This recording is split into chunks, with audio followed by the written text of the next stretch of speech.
Estimados telespectadores, boa noite, sejam todos bem-vindos a mais uma edição do programa Semana aqui com Salomão Moiano.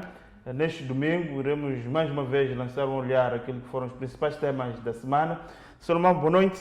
Boa noite. Semana passada demos início ao processo de análise deste novo figurino que diz respeito ao processo de importação dos cereais, com especial enfoque para o arroz e também o trigo.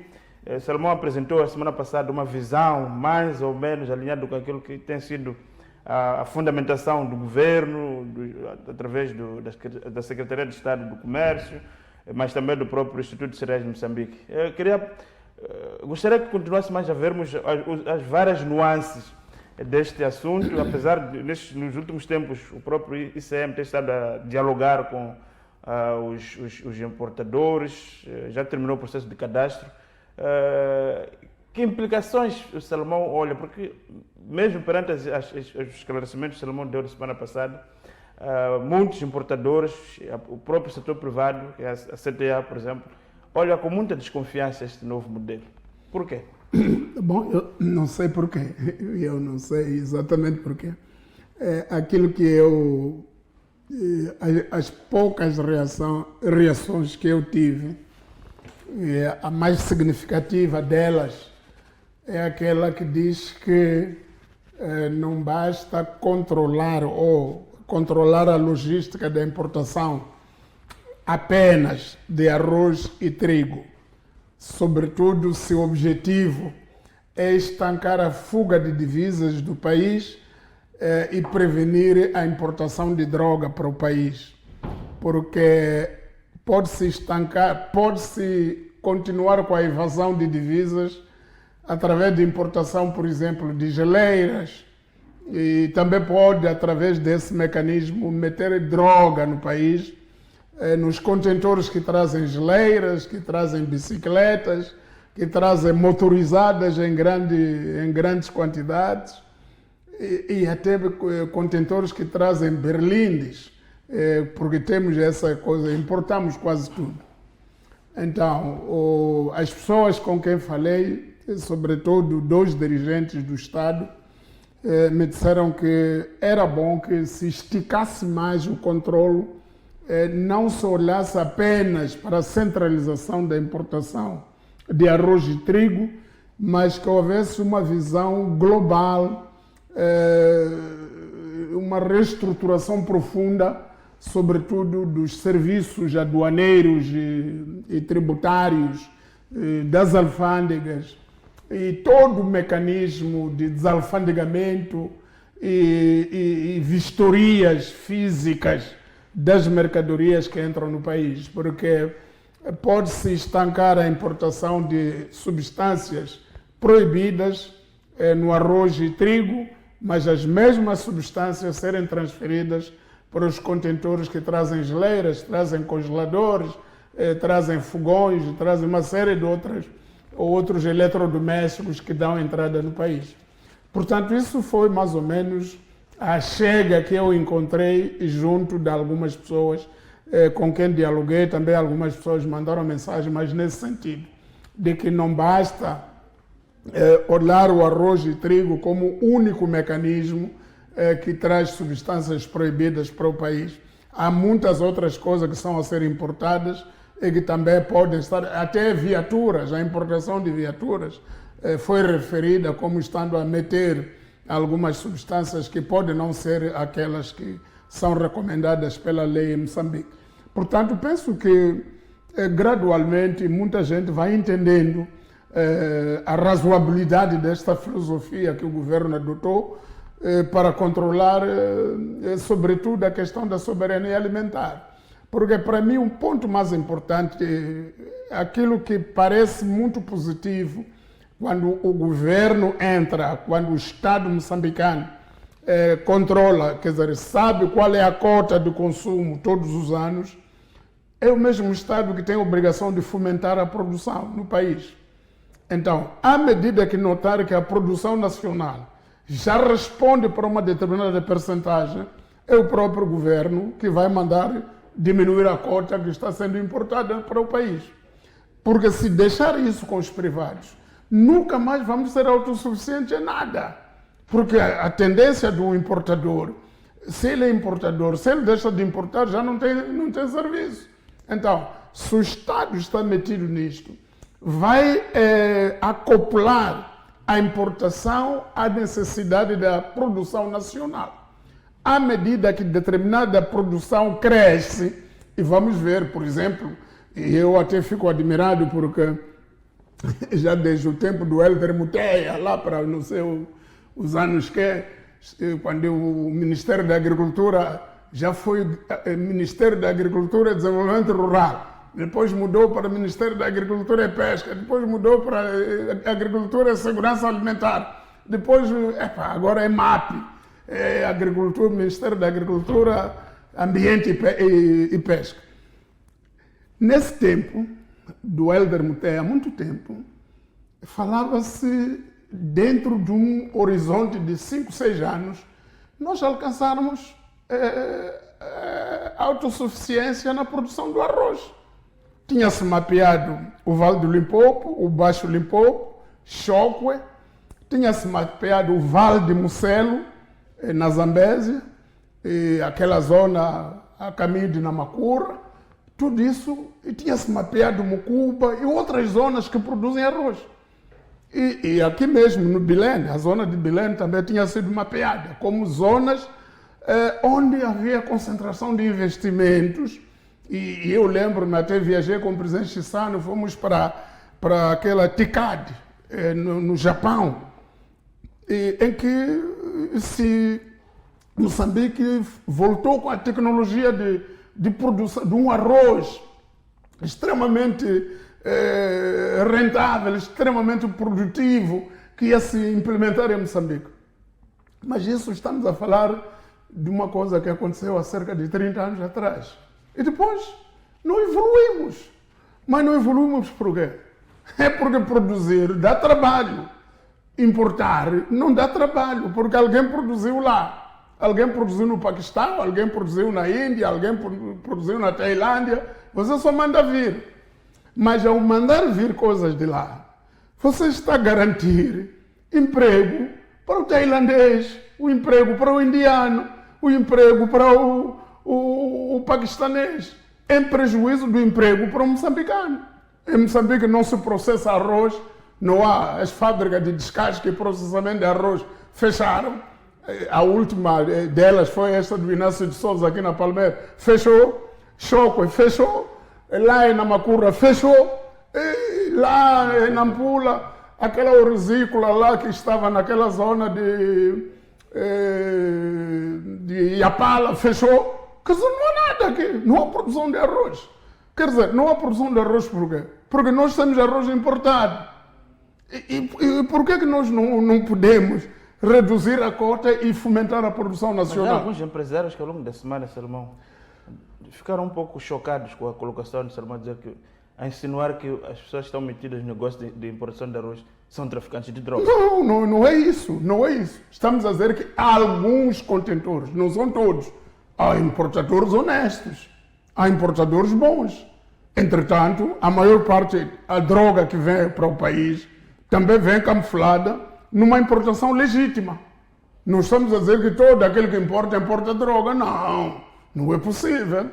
Senão estávamos mal como país. Até se deixam entrar droga, até pode ser culpa do importador, mas a culpa recai mais sobre quem verifica a mercadoria ao chegar no país e não deteta. Então, isso é uma responsabilidade compartilhada. Não podemos pensar que todo aquele que importa traz droga para o país, não. Traz mercadorias que são necessárias. Então, o que me preocupa a mim é que nós estamos a ser um país de importação. Quer dizer, este é um país de importação.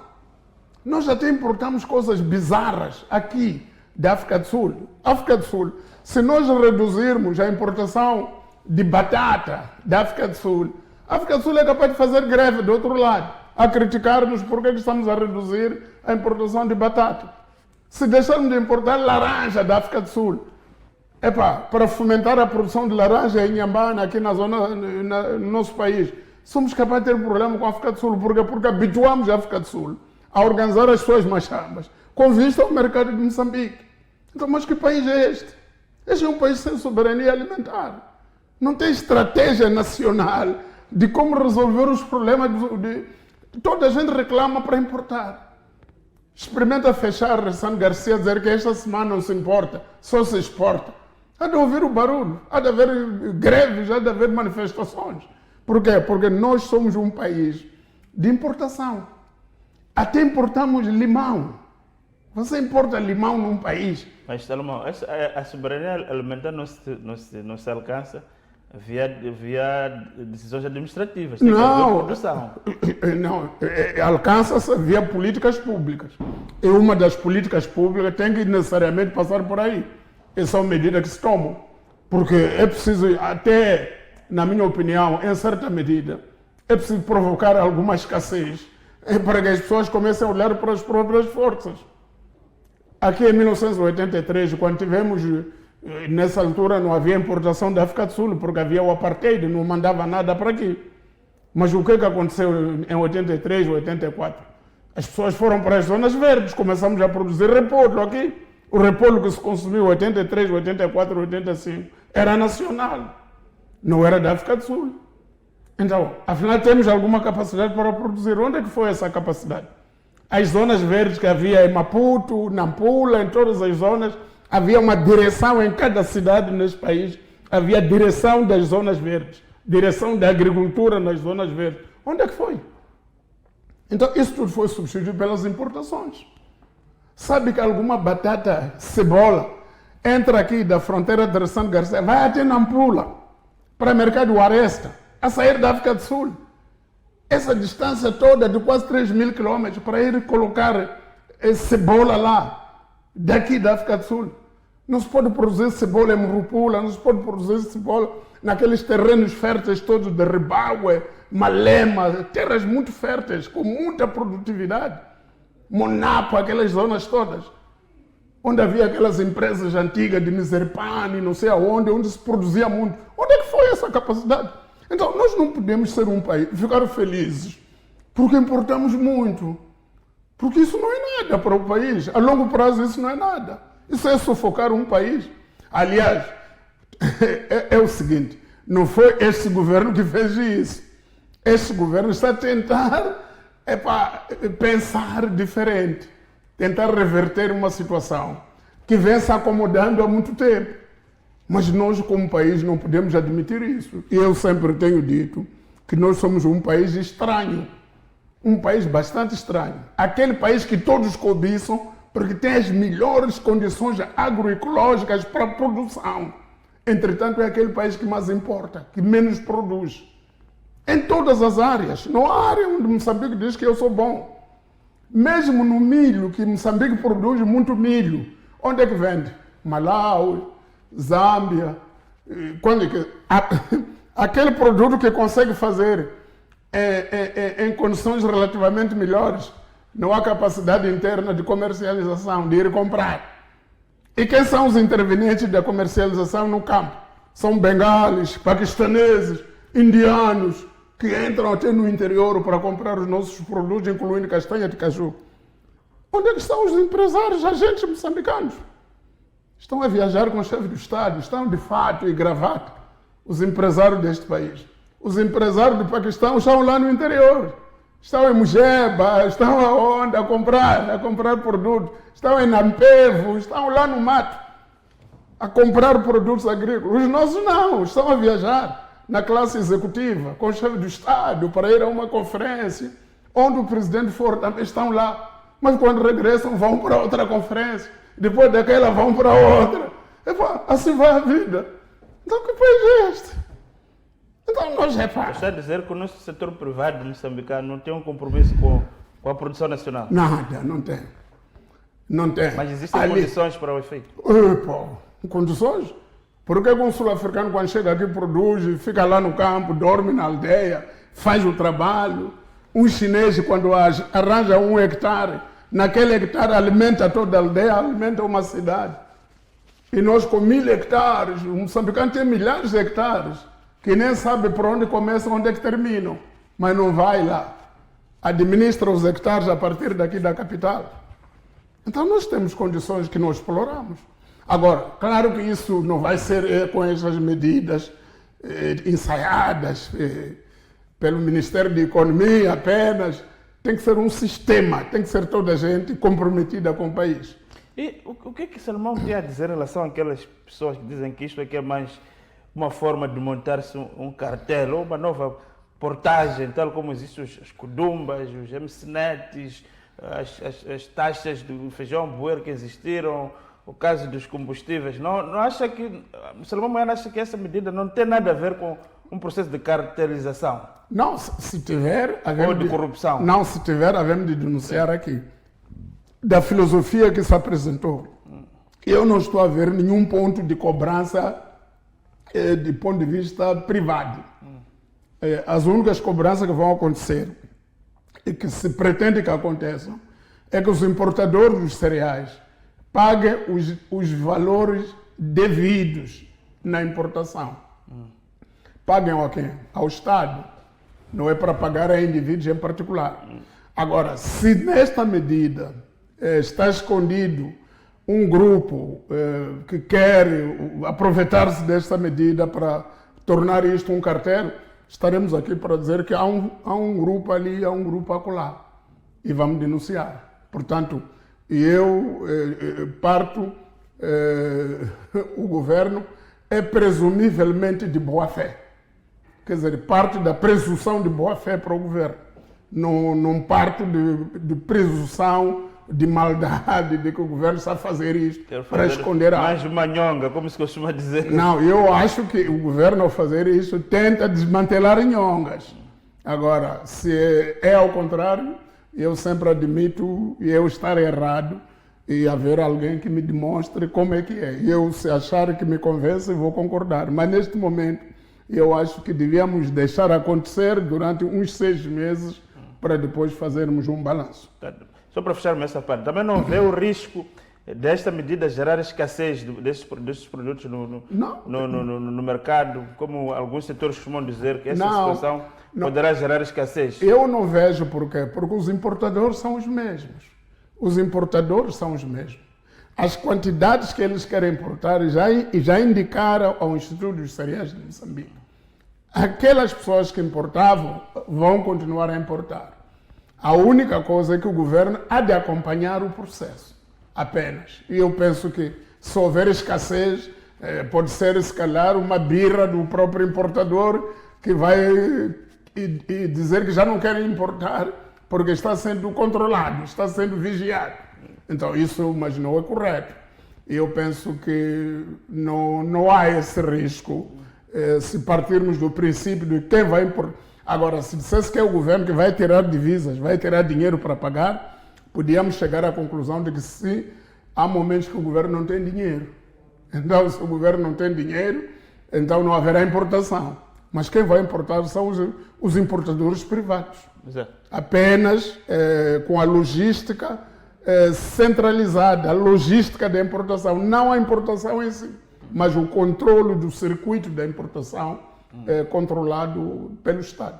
Exato. Eu acho correto. Acho correto. Salomão, vamos avançar então para o segundo tema que Salomão elencou para este programa. Esta semana, mais uma vez, a LAM volta a estar no radar, digamos assim, da comunicação social.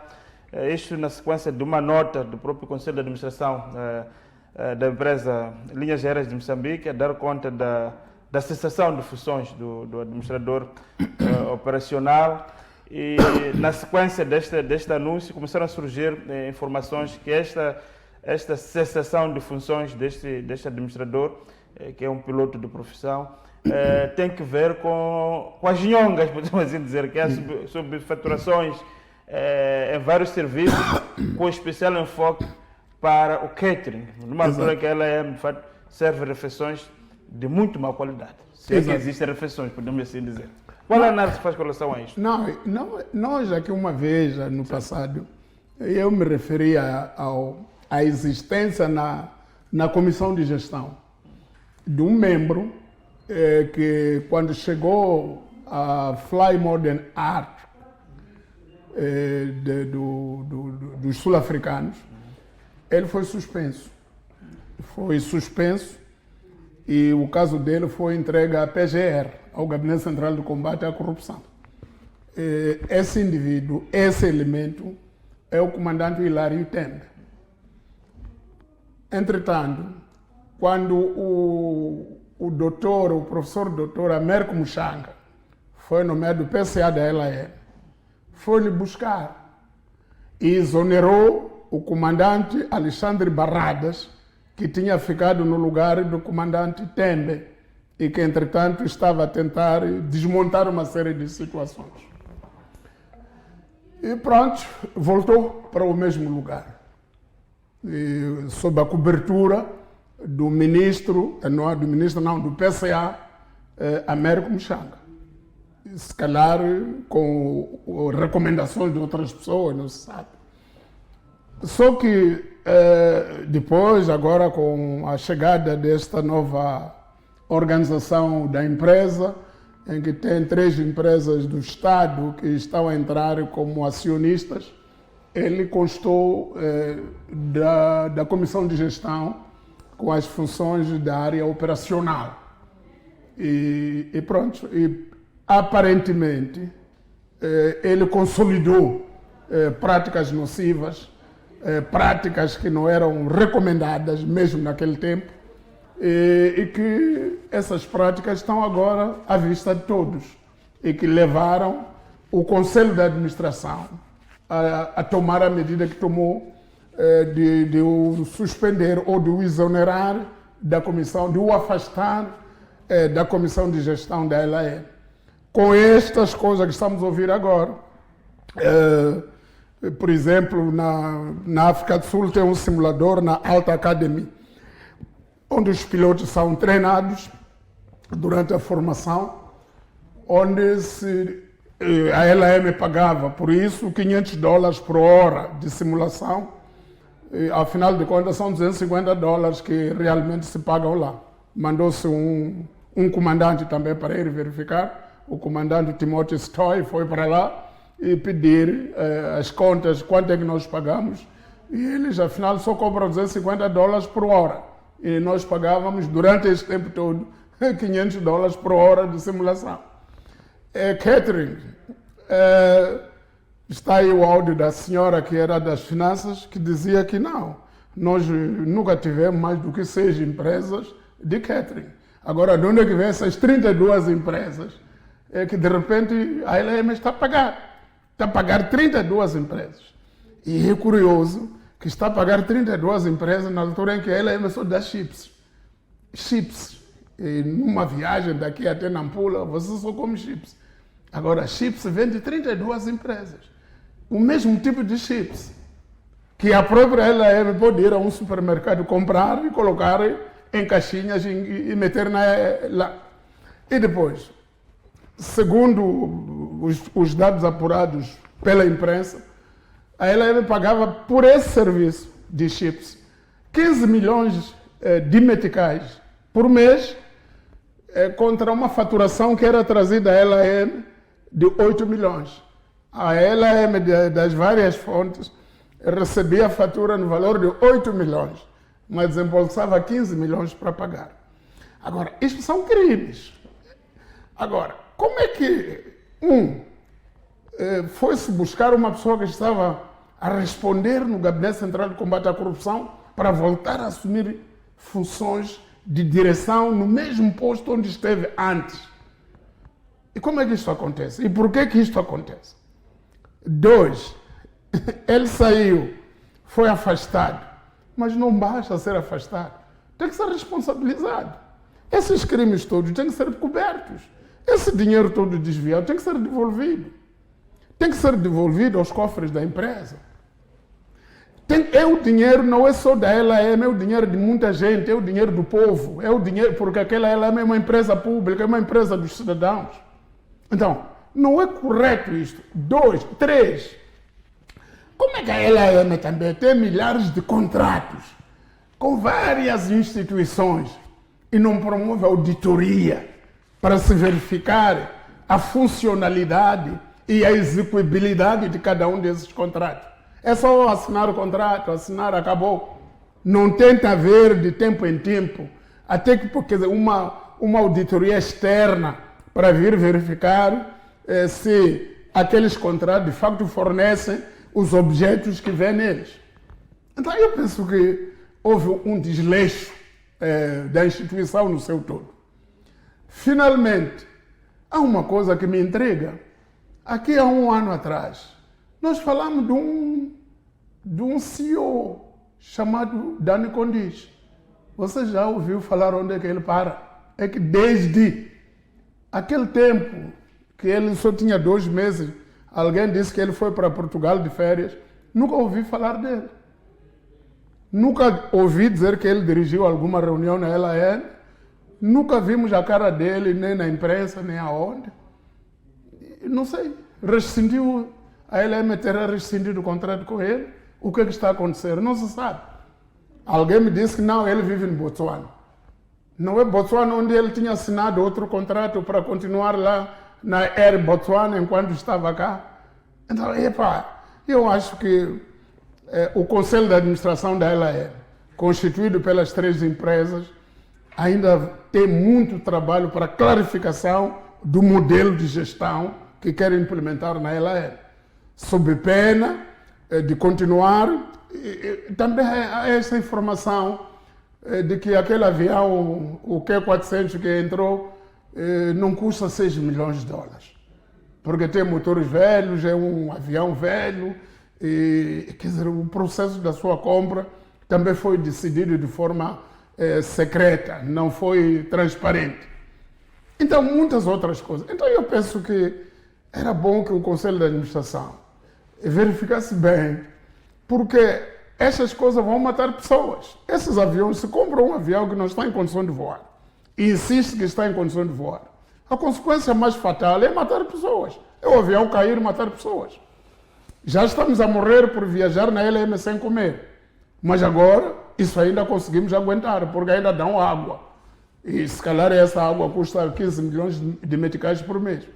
Mas o resto não temos, não há refeições na LM.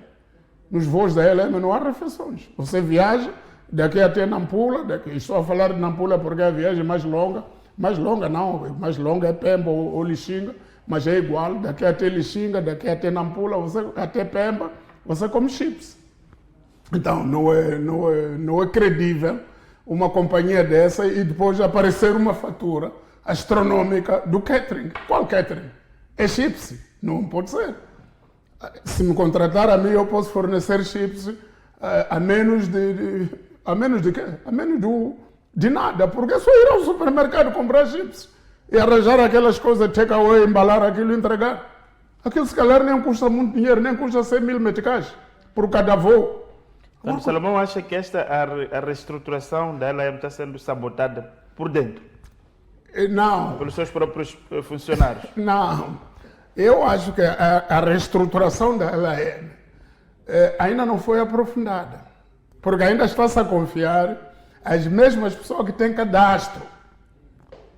É muito questionável como é que uma pessoa que está sendo ouvido pelo Gabinete Central de Combate à Corrupção tem um processo na PGR, você vai buscar para ficar no comando outra vez das operações de uma empresa. Quer dizer, mas porque ele é competente? O que... Mas é o único competente que há. Então a empresa, se ao longo desses anos todos só formou um competente chamado Hilary Temer, então essa empresa faliu. Então não é nhonguismo. É nhonguismo. Está aí uma declaração de que aquela empresa, não sei se é Bissuase ou Bissuase, baseada em Nampula, que fornece o catering, quando se investigou, viu-se que tinha ligações muito profundas com o próprio Hilary Temer. Quer dizer, uma empresa fornece, mas ao mesmo tempo tem um dono aqui dentro. E para além de outras coisas que se falaram ali nos áudios, que implica dirigentes políticos do país, que também têm patrocínio a empresas de catering. Eu acho que a coisa tem que ser séria. Neste país, se nós queremos fazer boas coisas, a primeira condição é sermos sérios. Sérios em todas as áreas. E a seriedade exige tomar medidas efetivas em cada área. Este senhor que foi afastado tem que ser entregue às autoridades de investigação criminal para ele repor todo o dinheiro que desviou. E isso tem que ser sério. Agora, há de surgir um compadre, um padrinho que vai dizer que não, pá, não é bem assim. Isso é que estraga o país. Porque você vê pessoas a trabalhar numa empresa ou numa instituição do Estado, tem padrinho, ora na comissão política, ora não sei aonde, e esses padrinhos só apadrinham crimes. E essa coisa de padrinhos políticos serve para quê mesmo? Serve para encobrir os crimes, para encobrir a incompetência das pessoas e fazer drenagem de dinheiro para eles, para fins inconfessos. Há muita criminalidade política aqui neste país. Há muita gente que não está aparentemente metida em nada, mas anda a apadrinhar uma rede, uma teia de corrupção aqui no país. Então, é preciso que ou o chefe do Estado, ou alguém, ou ele próprio, o chefe do Estado, porque compete a ele, dizer aos órgãos de investigação criminal para trabalharem à vontade. E que aquele que for apanhado com a mão na massa seja responsabilizado por aquilo que está a fazer. Mas tem que ser independentemente do cargo que ele esteja a ocupar no governo, ou que tenha ocupado, ou que venha a ocupar. Então é preciso isso. Se não houver isso, o país vai continuar exatamente como o Chapo encontrou. Porque também os outros encontraram assim e deixaram assim. Assim por diante. Cada um cumpre os seus 5 anitos e consegue mais uma reeleição, os seus 5 anitos e tchau, tchau. Organizou a sua parte e foi embora. Então isso não é nada. Isso para o país não ajuda. Não funciona. Salomão, então vamos obedecer o nosso intervalo. Voltamos já na segunda parte para dar continuidade também ao nosso programa. Então, para si que nos assiste desse lado, voltamos dentro de instantes. Até já.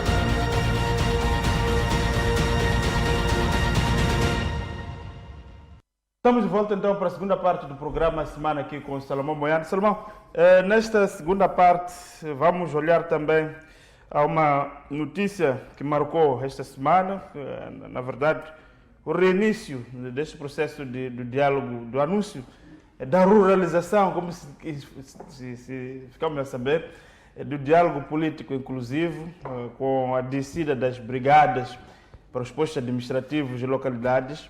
E da mesma senda, o embaixador da União Europeia, Moçambique, voltou a insistir na necessidade da inclusão de Venâncio Mondlane no diálogo, como ele disse que não queria se intrometer no diálogo moçambicano, mas ele achava muito importante a presença de Venâncio Mondlane na corte. Que análise faz em relação a este apelo da União Europeia? Não, eu acho que o apelo é tardio até. A União Europeia devia ter insistido no início. E nós aqui já insistimos sobre isso, já dissemos. A nossa posição foi clara desde o princípio de que este diálogo está incompleto se não envolve todos os atores fundamentais. E o ator fundamentalíssimo deste processo chama-se Venâncio Mondlane. É Venâncio Mondlane que liderou o processo da contestação dos resultados eleitorais e foi a contestação dos resultados eleitorais que despertou a necessidade de haver um diálogo nacional inclusivo. Então, agora, o despertador, o desencadeador do movimento contestatário fica de fora do diálogo, ou fica de fora, não é do diálogo, dos mecanismos de condução do diálogo. E entra no seu lugar pessoas que nunca disseram nada, que nunca fizeram nenhuma manifestação, nunca reclamaram nada. E depois essas pessoas que ficam em frente fazem parte da comissão técnica que dirige o processo. Isso está errado.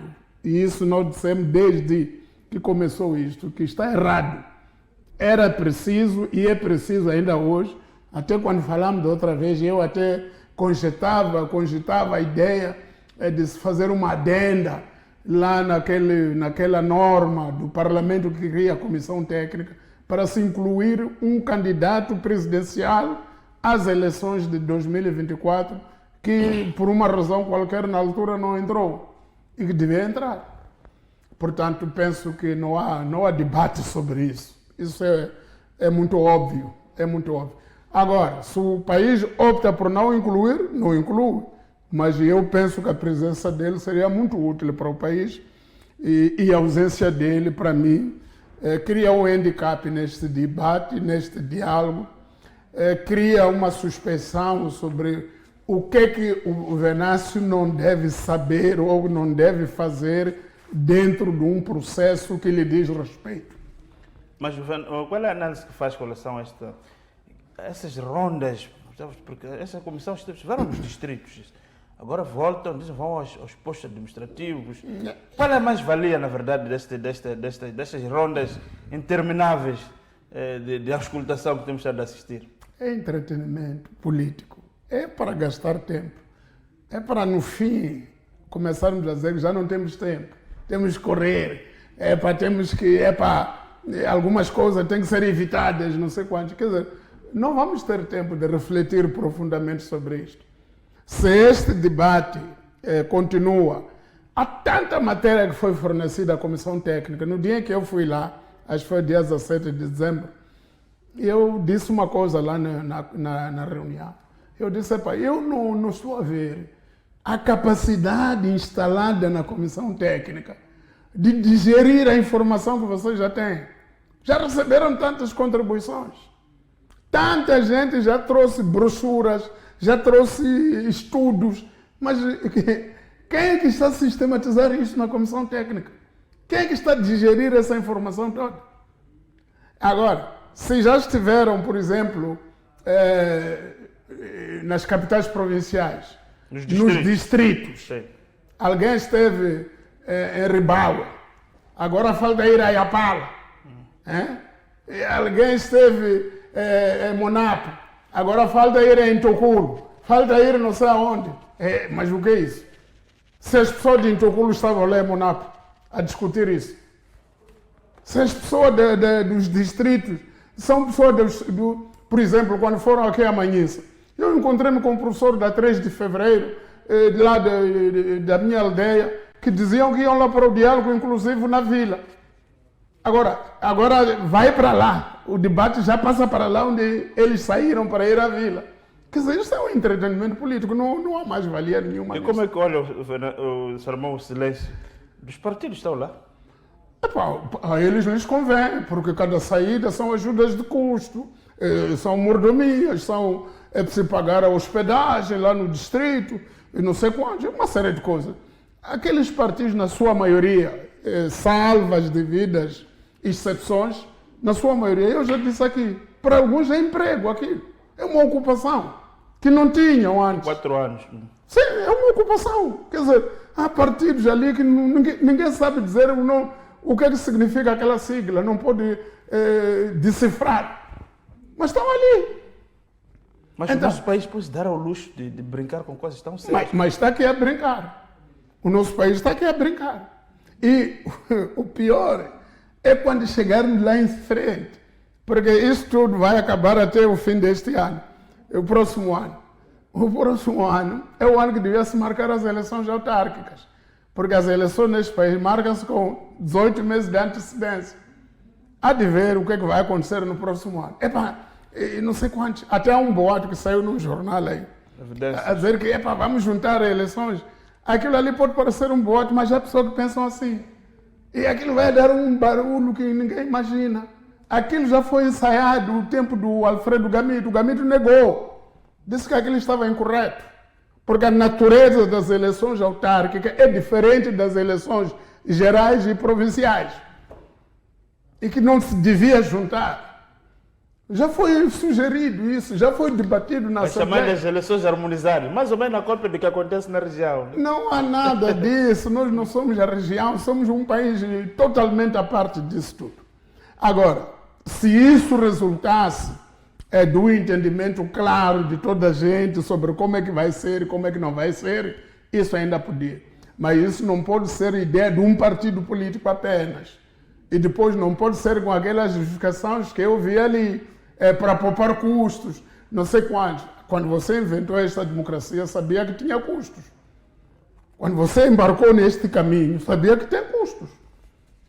E depois houve tempos piores ainda, que o governo, quer dizer, o país vivia apenas de apoio internacional e conseguiu fazer. Agora, eu penso que, mais uma vez, devemos ser sérios. Se nós não formos sérios, deixarmos tudo ao critério da corte, vamos chegar lá em frente e começarmos a ficar preocupados todos. Então eu penso... Portanto, Salomão Moyano não acredita na corte? Eu acredito, até os que compõem corte são meus amigos, a começar pelo presidente, o Dr. Edson Macuaco. É uma pessoa muito afável, eu dou muito bem com ele. Mas as coisas que estão em cima dele, a responsabilidade colocada sobre os ombros dele, ele pode não conseguir mastigar aquilo. É que são tantas contribuições que ele já recebeu. Houve um grupo que já mandou 300 páginas.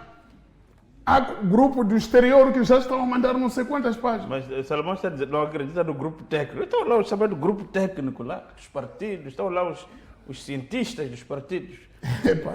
É nesses que eu não acredito, na capacidade deles de nos apresentar um modelo execuível, um modelo. Por exemplo, há essa proposta que um dia foi apresentada, não sei se foi o partido Anamola ou o que, a dizer que a CNE tem que ser composto por Conselho Superior de Magistratura, aquilo já foi ensaiado, deu berro no passado. A CNE já teve procuradores ali dentro e juízes, não andou. Quer dizer, sociedade civil, já houve esse modelo, dizer vamos fazer sociedade civil, e descobriu-se que toda a sociedade civil tinha um único partido político. Então não deu, quer dizer, afinal, porque os partidos estão ali? É porque o Jacama exigiu que os partidos estivessem ali e tivessem mais do que estar lá. Cada partido optasse pela sua sociedade civil. Porque toda a sociedade civil que ia lá era da Frelimo, que passava na Assembleia. Então o Jacama diz, não, nós também temos uma sociedade civil, que não nos identificamos com essa aí. Cada partido tem sua sociedade civil. Exatamente. Quer dizer, pelo menos ele ficou tranquilo com isso. Mas agora, vamos pôr ordem dos advogados. Ordem dos advogados, sim, mas veja lá que tipo de advogado você tem. Conselho Superior da Magistratura, sim, mas veja lá que tipo de juiz você tem. Então, assim por diante. Então, aqui é preciso um debate muito grande, uma espécie de uma conferência nacional. Não nas zonas rurais. Não, lá nas zonas rurais é para aqueles que têm visão. Mesmo esse debate que houve a nível dos distritos, alguns indivíduos, alguns professores lá da minha aldeia já tinham algumas ideias que eles tinham que ir apresentar. Dizer que nós daqui desta zona, dizem para falarmos isto, e temos que sentar à frente para sermos mais rapidamente vistos. Quer dizer, já estava manipulado o processo.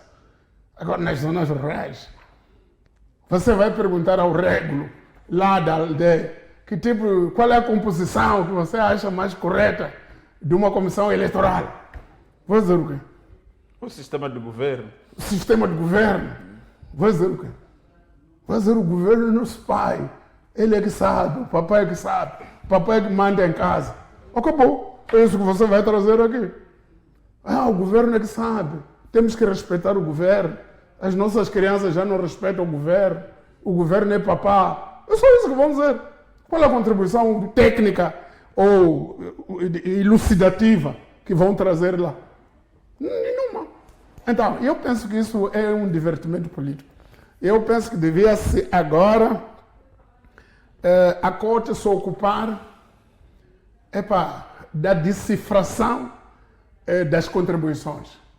E depois, com isso, convocar uma espécie de uma conferência nacional sobre o diálogo nacional inclusivo, em que chama vários stakeholders, vários representantes, vários atores em todo o país para se juntarem numa província, pode ser Maputo, pode ser capital, Nampula, pode ser Beira, pode ser aonde, para toda a gente que não está na corte ouvir o que está lá escrito, debater e fazer recomendações, para depois haver outra conferência no próximo ano, para ver o progresso nessas recomendações e fazer a aproximação das soluções. Porque andar aí a recolher, já recolheram muito, já tem toneladas de opiniões e não vão fazer nada com isso. Da mesma forma que temos estudos sobre Cremode, que já estudaram tudo, mas ninguém usou. Ficaram aí engavetados, ninguém usou, ninguém aplicou até hoje. Agora, estudamos para quê? Recolhemos dados para quê? Para depois concluir que era a mesma coisa. Então eu penso que é preciso sermos sérios também nisso. No diálogo político inclusivo, devemos ser sérios. Se não formos sérios, não teremos conseguido, com o diálogo inclusivo, evitar aquilo que queríamos evitar no princípio. Porque queríamos evitar o descontentamento pós-eleitoral. Mas esse descontentamento pós-eleitoral ainda não foi debelado. Tudo o que está acontecendo até aqui ainda não atacou a raiz do problema. O problema está intacto. Daqui a pouco vamos às eleições. Assim como estamos.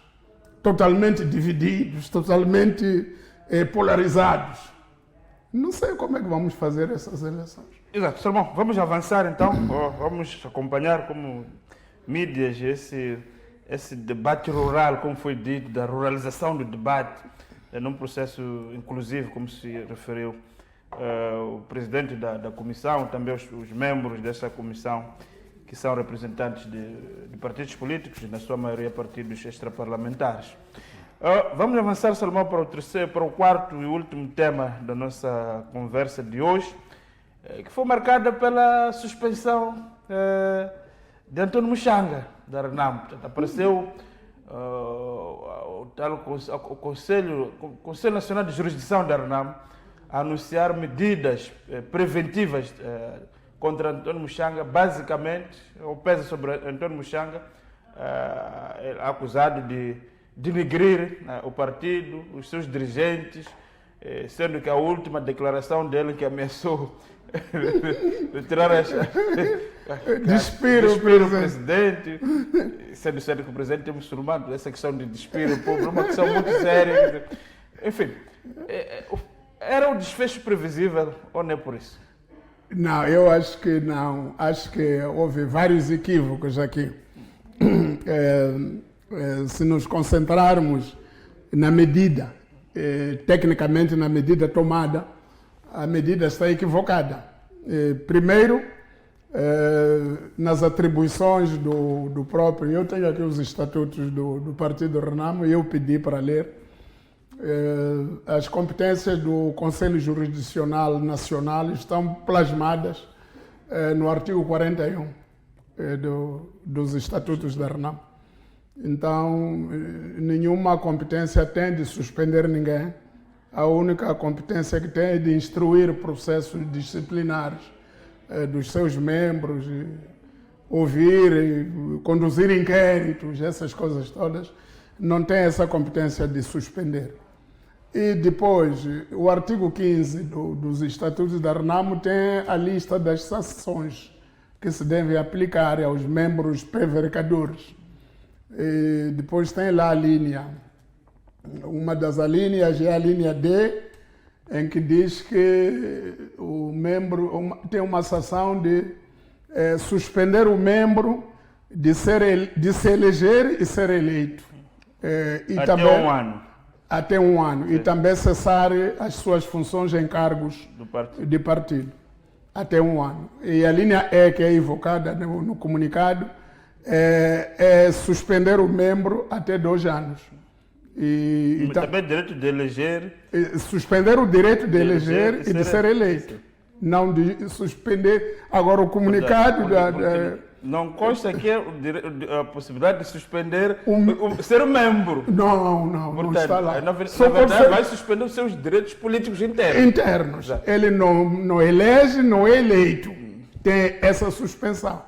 Agora, Mas o membro que dentro do partido não elege, não é eleito, faz o que no partido? opa, milita, apoia o partido, vai às atividades, faz os trabalhos. Não é para ser eleito, porque está suspenso.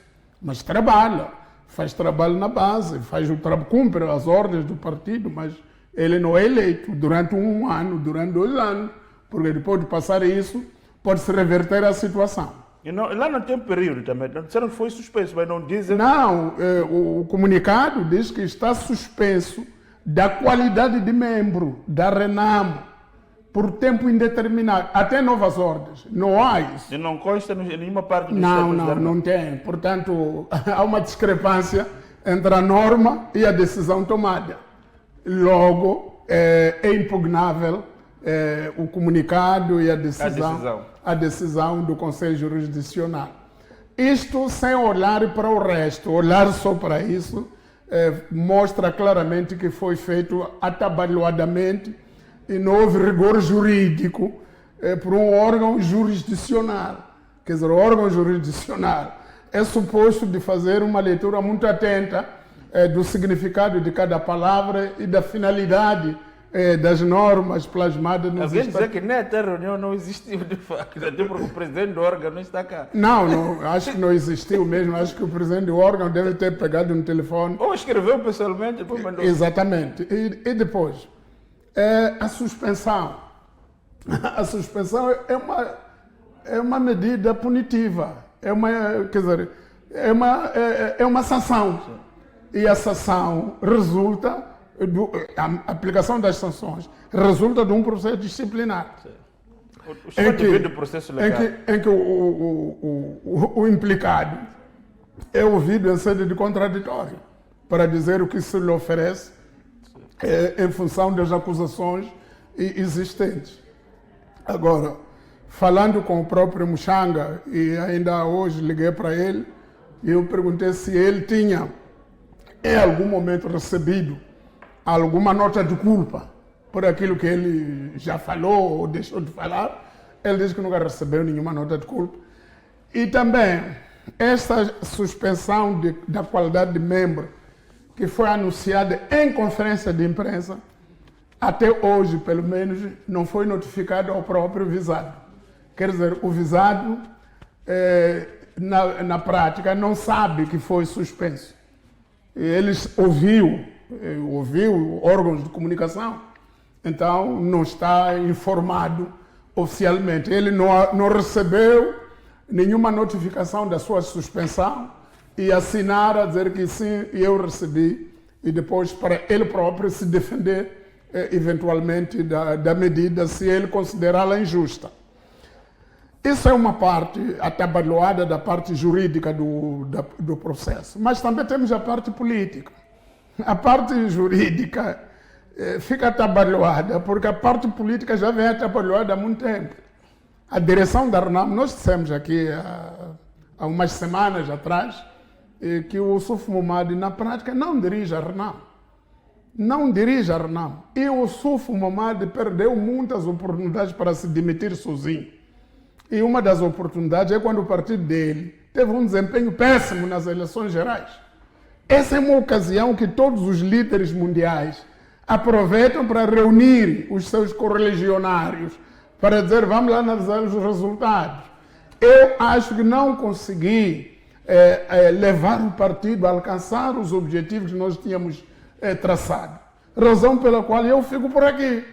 Então, o partido que encontre alguém que dê continuidade. Agora, essa coisa de que ele não vai sair porque foi eleito em Congresso, ele não vai sair. Nada, não é nada disso. Mas Muxanga, no passado, defendeu essa tese. Claro, defendeu até ele chegar... A tese de que o presidente não pode sair porque foi eleito em Congresso, o Muxanga já deu corpo a essa tese. É possível que tenha dado, mas eu sempre desde o princípio, eu disse que o presidente não deve esperar o Congresso. O presidente Filipe Nyusi foi eleito em 2022 em Congresso, como presidente da Frelimo. Mas agora, uma vez que ele leu as situações em que já temos um novo presidente da República, e na tradição, os presidentes da Frelimo têm sido os presidentes da República, eu não quero continuar, ele pediu. Ele disse, eu já fui. Abraçaram-se todos, o mandato dele ainda estava em curso. Então foi embora. O presidente Guebuza também foi assim. Epa, então você está a dizer que eu não saio porque há um congresso que me elegeu, é último louco. Como se fosse uma bíblia o O que é congresso. o congresso? O congresso é uma reunião de pessoas. E aquelas pessoas, e ele manipulou o próprio congresso. Todos os delegados que iam ao congresso eram dele. Ele mandou excluir aqueles que eram contra ele. Mandou excluir aqui o Venâncio Mondlane, que foi eleito nas bases para ir. Ele mandou voltar. Até o Araújo tinha sido excluído, mas o Araújo foi entrar à força no Congresso. Então, isso não é Congresso, isso é fantochada. Então, eu já disse aqui que o Ossuf Momad já deixou de ser problema para a Renamo, passou a ser problema para a democracia em Moçambique. Se o Ossuf Momad permanecer em frente da Renamo, e se o grupo que quer que o Ossuf saia não conseguir derrubá-lo, então o Ossuf vai derrubar a Renamo. Porque a Renamo não vai ter nada nas próximas eleições se for dirigida por Ossuf. Ninguém vai votar num partido que está em luta interna durante décadas, está a lutar desde os tempos do Venâncio. Estão a lutar, foram aos tribunais, voltaram, organizaram um congresso à corrida. Isso não é partido. Eu estou Até sempre... porque o Congresso foi convocado na sequência da judicialização Exatamente. do quadro do Venâncio Mondlane. Exatamente. Mas nessa altura Mochanga insurgiu-se. Exato, isso ele próprio vai responder por que insurgiu-se. Mas nós já dizíamos nessa altura que o Ossuf não precisa disso. O Ossuf tem que ler cenários políticos, ver se ele politicamente é útil ou não é. Eu já disse que ele é inútil politicamente para liderar um processo sério, sobretudo em frente de um partido histórico como o Renamo. 2. Aqueles chamados generais, todos, é uma cambada de cobardes que quando estão cá fora dizem que o Ossuf não presta, quando estão com ele, não pode, isso não é partido, isso. É por isso que eu digo, infelizmente, apesar de todos os defeitos, a Frelimo, aquilo que o Ossuf faz, não é capaz de fazer na Frelimo. Frelimo tem órgãos que funcionam. Você pode querer ficar, se a Frelimo não te quer, você cai. Sai no mesmo dia. Portanto, por quê? Porque a Frelimo não dá primazia à pessoa, dá primazia aos órgãos. Os órgãos da Frelimo funcionam. Aconteceu aqui em 2013, tivemos um pequeno teatro, na sequência do qual caiu o Paundi como secretário-geral. Quando ele estava dizendo, não, isso não pode ser. A vírgula, a famosa vírgula. Exato. Então, pronto, na Frelimo cai-se. Quando você se comporta de uma maneira contrária aos órgãos. Na Renamo não cai. Na Renamo você faz cair, a Renamo continua você. Cai em todos, você continua porque está à espera de um famoso congresso. E também porque o presidente já disse que no congresso não vai se recandidatar. E depois? Por que não sai hoje? Está à espera de quê? De nada. Está à espera de ver o pouco que ainda existe na Renamo destruir-se. Portanto, eu penso que os militantes da Renamo, se ficar à espera, e eu perguntei a eles, por que não faziam aquilo que diz os estatutos, 1/3 dos membros do Conselho Nacional convocaram um congresso extraordinário.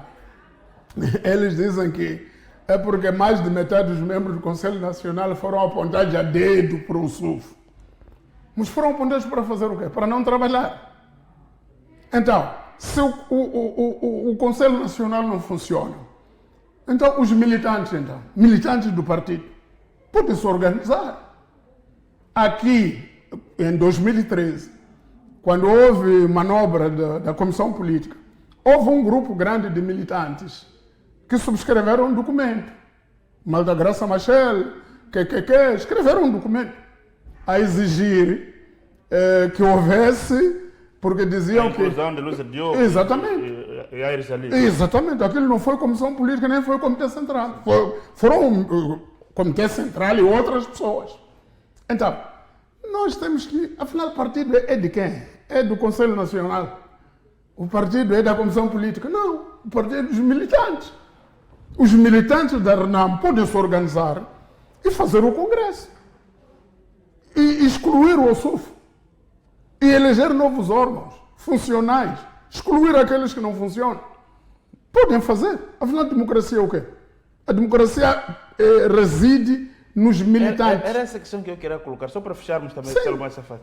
A Renamo, a legitimidade política da Renamo está na narrativa de ser sido ela que trouxe a democracia a Moçambique. E como é que olha para a Renamo está praticamente a destruir, digamos assim, a sua razão de existir, digamos assim. Não, o Renamo destruiu. Do ponto de vista de aquilo que é a sua narrativa, como é que vai dizer que fundou a democracia se dentro da organização não há democracia, nem há respeito pelos estatutos? Não há nada. Tudo o que está-se a fazer é culto de personalidade. Tudo é a volta de uma pessoa. Quer dizer, o presidente da Renamo parece a pessoa que gerou a Renamo. Não pode. E mesmo a pessoa que gerou a Renamo tinha que ter medidas. Saber que gerou a Renamo, mas não é ele sozinho que garante a vida da Renamo. Então, eu penso que é uma grande infelicidade. É claro, o Muxanga tem o seu vocabulário, que é muito crítico, que é muito populista. Mas aquele vocabulário... E atentatório à dignidade do presidente. Mas aquele vocabulário do Muxanga, quando era feito na Assembleia, contra militantes, contra deputados da Frelimo, todos, incluindo o presidente da Renamo, batiam palmas. Aquilo, as mesmas bocas que o Muxanga está a usar agora para o SUF, já usou para essas pessoas. Lembro-me do dia em que falou da senhora Diolinda, ou que Xoxoma, essas críticas, o dia em que falou da senhora Francisca Tomás, já falou naqueles moldes em que está a falar. Mas só que naquele falou de chás, sei lá o quê. Já falou de calcinhas na Assembleia. Chá de calcinhas. Vocês tomam chá de calcinha, não sei quanto. Os da Renamo bateram palmas. Mas é isso, calcinha é biquíni, é a mesma coisa. Então já está-se a falar ao contrário. Já não, pá. Tem que ser suspenso. Afinal é assim. Então pronto. Então eles alimentaram aquelas coisas, já aplaudiram. O Muxanga foi crescendo com aquele gabarito de falar de qualquer maneira. E hoje está a falar. Mas só que virou ao contrário. Agora, muita gente diz, o Muxanga vai sair, vai fundar partido. Não é preciso sair. Quem vai sair é o SUF. O SUF é que não tem vida na Renamo, vai sair. O Muxanga não precisa de sair, não precisa de andar a criar partido. Para quê? Ele é da Renamo, Renamo acabou. E ele vai, daqui a pouco o SUF vai cair. O SUF não tem nenhuma longa vida dentro da Renamo. Seja pelas razões que os Muxangas e o grupo do João Machava alegam, e também seja pela história política do país. Ele não tem como continuar. O SUF não é capaz de sair de casa dele, dizer que vai fazer uma visita à província de Cabo Delgado, à província de Tete, não sei quanto. Só pode sair dali para Nampula, só, em casa dele, onde também tem uma delegada dele. Só isso. Não vai a nenhuma província. Não é capaz de fazer nenhum comício em nenhum sítio. Agora é dirigente de um partido esse, que não consegue falar com o povo. Nem consegue visitar as sedes do partido dele. Não pode sair de casa, era aqui na Matola. Visitar a delegação dele na Matola, aqui perto. Onde até pode ir a pé. Agora grande dirigente é esse. Então... Exato. Sobre o SUF, Então, vamos assistir aos próximos passos. Sendo certo que o Muxanga já anunciou que pretende impugnar esta decisão. E vamos ver o que vai dar nos próximos tempos. Então vamos neste momento sair para o nosso intervalo. Voltamos na terceira parte para responder aquilo que foram as questões dos nossos internautas. Até já.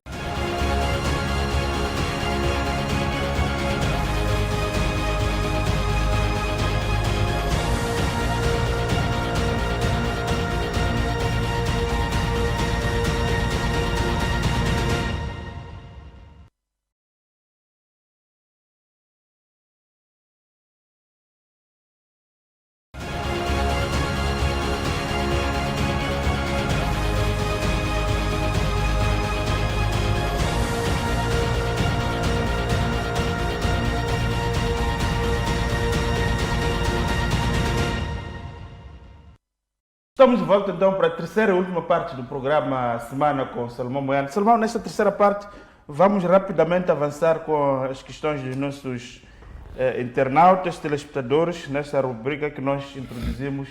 Salomão responde.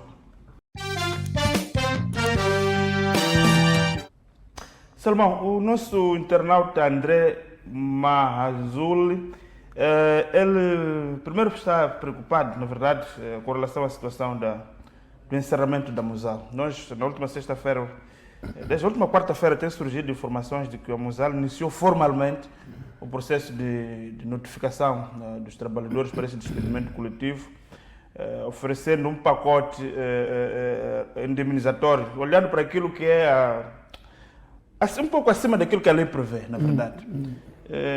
Mas qual é o impacto? Ele quer saber os contornos do processo Mosal, o fechamento da fábrica. Acho que aqui é o impacto. Como é que olha para essa questão? O impacto é de essa questão, o governo tirou a toalha, o que é que aconteceu? Não, o governo não conseguiu. O governo foi incapaz de parar, foi incapaz de encontrar uma solução que permitisse a sobrevivência e a continuidade da Mosal como uma empresa de fundição de alumínio aqui no país. Tendo em conta os custos de energia, porque nós não temos capacidade nacional de fornecer energia neste momento à Mosal. E a Mosal nunca trabalhou inteiramente com a nossa energia. O contrato de energia da Mosal é com a Eskom, da África do Sul. Então, queria ver a Mosal se Moçambique tem alguma possibilidade, porque a Eskom também já tem pouca energia por causa da industrialização da própria África do Sul. Há empresas do tamanho da Mosal na África do Sul que já fecharam por falta de energia. Então, a Mosal tinha a expectativa de que Moçambique encontrasse uma saída, mas a HCB não tem capacidade devido aos fenômenos da seca que transtornaram a sua capacidade de produção de energia nos últimos tempos, e também porque a HCB vai parar algumas turbinas para a reabilitação. E mesmo se estivesse a funcionar em pleno, a energia que a Mosal requer, a HCB não era capaz de conseguir fornecer, tendo em conta que também tem que fornecer outra energia, a EDM, para as necessidades nacionais. Então, nós não temos capacidade, essa é a conclusão a que se chega. O governo não conseguiu negociar outras formas alternativas de conseguir uma energia junto da Eskom ao preço que a Mosal conseguiria pagar. Então, a Eskom tem alguma disponibilidade que podia dar energia, mas a um preço superior àquele que permite a Mosal continuar competitiva no plano internacional, razão pela qual tem que fechar. As consequências são devastadoras. 1.050 trabalhadores vão para o olho da rua. É verdade que está a dar esses pacotes de indemnização, que são muito bons, mas isso é por um período, isso é uma tranche única. De hoje, daqui a menos de um ano, você já está com isso corroído, tem que encontrar outra alternativa para continuar vivo. Portanto, penso que é uma situação lamentável. Exato. Salomão, vamos avançar então para a segunda questão. Armando Júnior, ele coloca uma questão. Qual é a análise que Salomão faz com relação ao facto que estamos praticamente a um ano do mandato do presidente, ainda não tenha feito uma remodelação governamental? E ele diz que pode ser sinal de bom desempenho dos ministros ou o presidente está com dificuldade de tomar decisões corajosas assim, para o fazer, ou seja, que análise faz com relação a isso? E que será que todos os ministros estão a fazer o mesmo, um bom trabalho? Não, isso depende do timing que o presidente marcou para avaliar os ministros. O internauta está a dizer um ano, mas se calhar o presidente precisa de mais tempo para ver se cada ministro realmente funciona ou não. E também é preciso ter em conta que o ano passado o orçamento do Estado foi aprovado em maio e começou a sua execução em junho. Então, é muito difícil em 6 meses ver se os ministros, na posse do orçamento, tiveram iniciativas boas ou não. É pouco tempo. Eu penso que o presidente tem o timing dele para ver se cada ministro serve ou não. E até pode chegar à conclusão de que todos estão a trabalhar bem e continuar. Os ministros não foram nomeados para serem exonerados, foram nomeados para trabalhar. Agora, é exonerado aquele que não aguenta o ritmo que o presidente quer. E no processo naturalmente que é de exonerar vários, porque o processo ainda está a começar. Então eu penso que devemos deixar o presidente olhar por si próprio o desempenho dos seus quadros, até porque eles assinaram agora, no fim do ano, o contrato-programa com o presidente, que é um instrumento através do qual o presidente quer avaliar, quer ver se o ministro fala muito e faz alguma coisa no concreto ou só fala muito. Porque há tantos ministros que falam, até alguns falam bem, mas se calhar não foram eleitos para falar bem, foram eleitos para trabalhar bem. E é preciso o presidente avaliar cada situação e isso é bom não ser pressionado. Ele vai ver sozinho até quando os ministros funcionam e como é que não funcionam. É claro que o público está atento, o público está a criticar alguns ministros, o público está a criticar o próprio presidente por uma e outra razão, e esse é o papel do público, é o papel do público, é o papel dos órgãos de comunicação social. Vigiar a governação, vigiar os ministros e ver quem não está a trabalhar bem, criticar na ótica da comunicação social e na ótica do público. Agora falta a ótica do chefe do Estado que trabalha com eles no dia a dia. E eu penso que no seu devido tempo saberemos o que é que o presidente pensa, o que é que acha do desempenho de cada um. Exato. Vamos então para o terceiro e último internauta, Mário André Bata. Coloca 3 questões. A primeira é saber se na Renamo há tribalismo ou não. E a segunda questão que coloca é se a Renamo é ou não um partido democrático. Bom, a primeira questão posso arriscar a responder.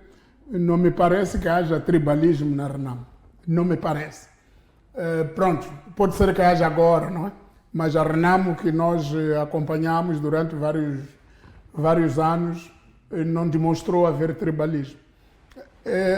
Demonstrou mais, demonstrou haver regionalismo até, e não exatamente tribalismo, porque há muita gente que confunde regionalismo com tribalismo.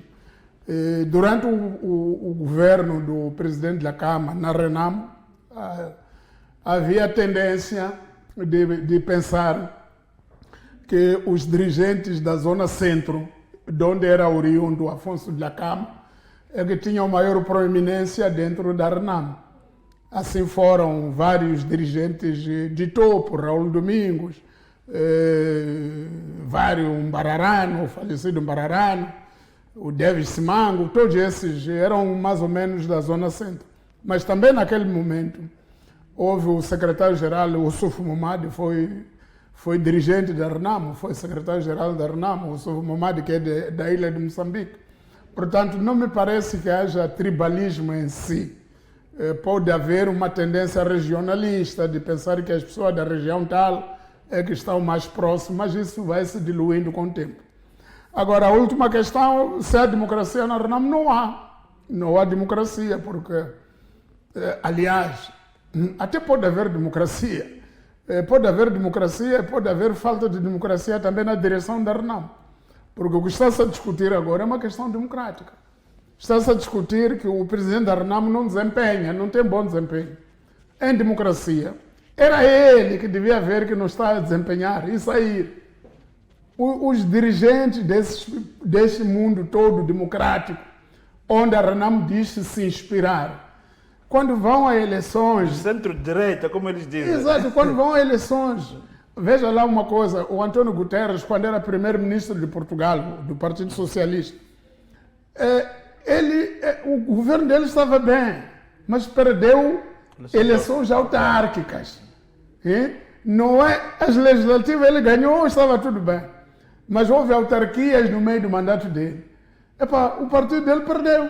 Passou o PSD a controlar o maior número das autarquias. Que as pessoas estavam um pântano, quer dizer, não havia clarificação. E ele diz que não, eu tenho que sair. Quer dizer que...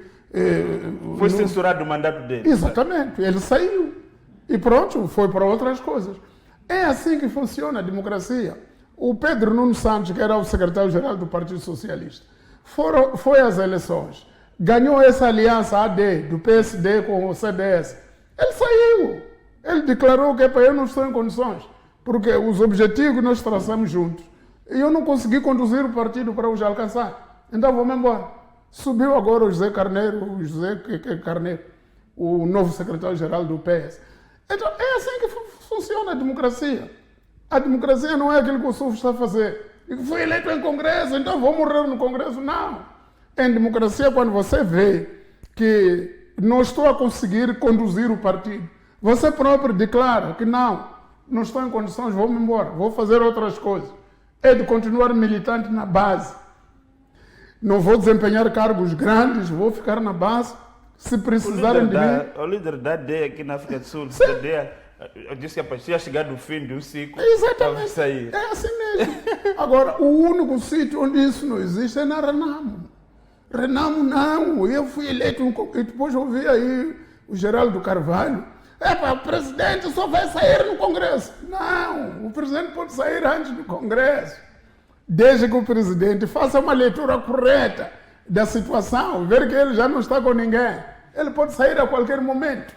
Não precisa de Congresso. E o mais estranho é ouvir alguns deputados da Renamo que na Assembleia exigem a demissão do presidente, do governo. Exigem coisa que eles não fazem. Não pode. Isso tem que acabar.